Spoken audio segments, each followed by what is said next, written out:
Olá, boa noite a todos. Eu sou a doutora Aline de Souza Rosa, sou oncologista clínica da cidade de Tubarão, Santa Catarina, e estou aqui a convite da Atlantis para responder às dúvidas de alguns colaboradores em relação ao Novembro Azul sobre o câncer de próstata.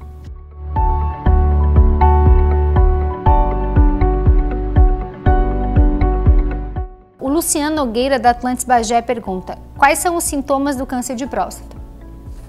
Aí que tá.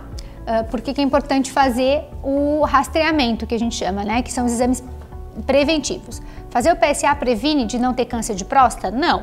Ele faz com que a pessoa descubra mais cedo.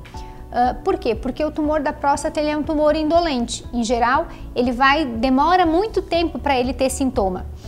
Normalmente o paciente já tem o câncer ali há algum tempo, às vezes meses até anos, para que ele comece a ter algum sintoma. Por isso que às vezes a gente detecta só com o exame do PSA e do toque sem nenhum sintoma. Quando acontecem os sintomas, normalmente eles são sintomas irritativos da bexiga, como vontade de ir no banheiro várias vezes, necessidade de, como se fizesse xixi aos pouquinhos, urina um pouquinho, para, urina um pouquinho, para, a gente chama isso de disúria. Às vezes incontinência urinária, mas é mais raro, sensação de pressão ou dor na região da pelve, né, na região da bacia, e sintomas mais vagos, assim, quando a doença já é mais avançada, dor nos ossos, perda de peso, perda de apetite, mas daí a gente já está falando de situações mais avançadas. O Simon Torelles, da Atlantis Bagé, pergunta: como podemos saber se precisamos fazer somente o exame de sangue? O ideal, que é recomendado para rastreamento do câncer de próstata, é uma consulta com o urologista e nessa consulta a conversa com o paciente, né, em relação à realização do PSA e o exame do toque retal. Por que o exame do toque retal para fazer o exame da próstata é importante? Porque ele aumenta a sensibilidade para a detecção de pequenos nódulos. Porque às vezes quando o PSA ele é capaz de detectar em torno de 85% mais ou menos dos tumores. Mas quando a gente soma o exame de sangue com o exame do médico, a gente sobe isso para em torno de 95% a 97%. O Aloísio de Vargas, também da Atlantis Bagé, pergunta: o câncer de próstata pode afetar outros órgãos do corpo, vindo a causar outro tipo de câncer? O câncer da próstata ele pode sim se espalhar da próstata para outros lugares. O lugar preferencial dele são os ossos, mas não que isso cause outro tipo de câncer. Continua sendo câncer de próstata, só que ele está com metástase, que é quando o tumor espalha para outros órgãos. Pode ser no osso, pode ser no pulmão, pode ser no fígado. O lugar mais comum para o câncer da próstata são nos ossos. O Lucas Amaral, da Atlantis Bagé, pergunta: o câncer da próstata é benigno ou maligno? Sempre que a gente fala câncer, ele é maligno. Quando a gente fala um tumor ele pode ser benigno ou maligno, mas todo tumor maligno recebe o nome de câncer. Então, sempre que a gente falar de câncer de próstata, a gente está falando de tumor maligno. Isso não significa que ele não é curável, que ele não tenha tratamento, tem várias opções inclusive, mas ele é sim um tumor maligno. Por que somente com o exame de toque é mais claro o resultado do diagnóstico? Seria possível no futuro um avanço da medicina para que o exame pudesse ser diagnosticado por outro meio? Provavelmente sim, né? A gente sabe que o exame físico, né, ainda é uma ferramenta muito importante, mas o exame do PSA e o exame do toque, não são eles que definem completamente o diagnóstico do câncer de próstata. Eles indicam a suspeita. A confirmação de ter ou não câncer de próstata só é feito através de uma biópsia. E como é que é feita essa biópsia? Ela é um exame que é um ultrassom que vai por dentro do reto e se faz uma biópsia da próstata por ali, para conseguir fragmentos da próstata para mandar para análise no laboratório e confirmar se ele tem câncer de próstata ou não. Porque, como eu disse, pode ter outras coisas que podem fazer o PSA subir também. E aí a gente tem que excluir que não seja uma elevação do PSA por outro motivo. Quanto tempo mais ou menos dura o tratamento para cura? Isso é muito variável. Em casos de câncer, a gente só considera o paciente curado no mínimo 5 anos depois do diagnóstico. Então, o paciente descobre que tem câncer, faz um tratamento, faz a cirurgia ou faz a radioterapia e a hormonioterapia, que é o bloqueio com injeção, e o PSA dele melhora, ficou bem. Geralmente esse tempo de tratamento, a cirurgia é um procedimento único, né? Então 2 meses depois a gente dosa o PSA, tem que estar 0. E esse paciente vai ficar pelo menos 5 anos em acompanhamento.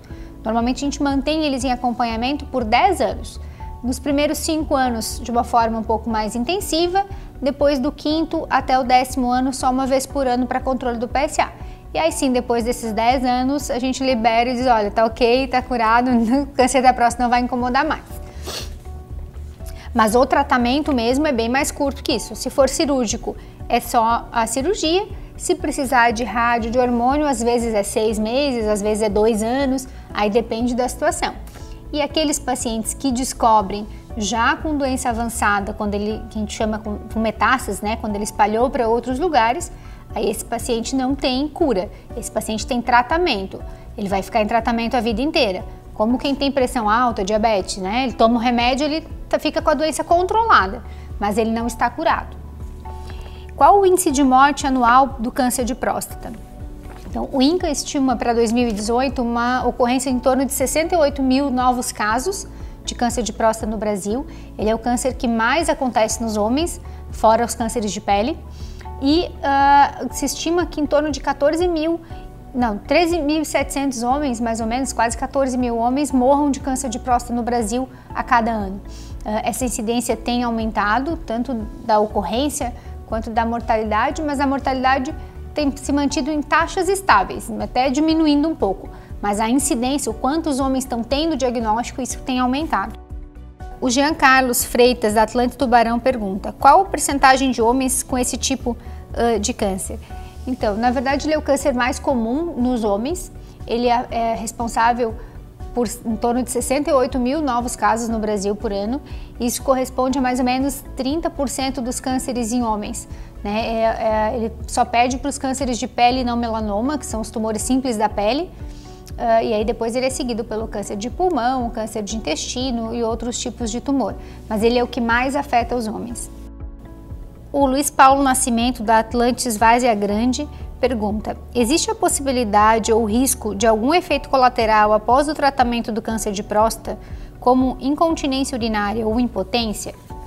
Sim, isso é um medo muito frequente dos pacientes no consultório quando vão, e muitas vezes isso também é um dos impeditivos para que os homens procurem o serviço de saúde para fazer o exame preventivo da próstata, porque eles têm medo das consequências do tratamento. O tratamento do câncer de próstata evoluiu muito nos últimos anos, então a incidência desses efeitos adversos, que são efeitos graves, né, diminuiu muito com a melhora das técnicas cirúrgicas e das técnicas de radioterapia. Tanto com a radioterapia quanto com a cirurgia existe risco de incontinência e de impotência. Normalmente esses sintomas são transitórios, eles acontecem nos primeiros meses após o tratamento e depois o paciente vai recuperando. Mas existe uma porcentagem pequena de pacientes que fica com impotência ou com incontinência definitiva. E aí, para esses pacientes, a gente tem hoje em dia vários outros tipos de tratamento para correção desses distúrbios, né? Tanto da incontinência, que às vezes precisa fazer uma cirurgia ou usar medicamento para melhorar o controle do xixi.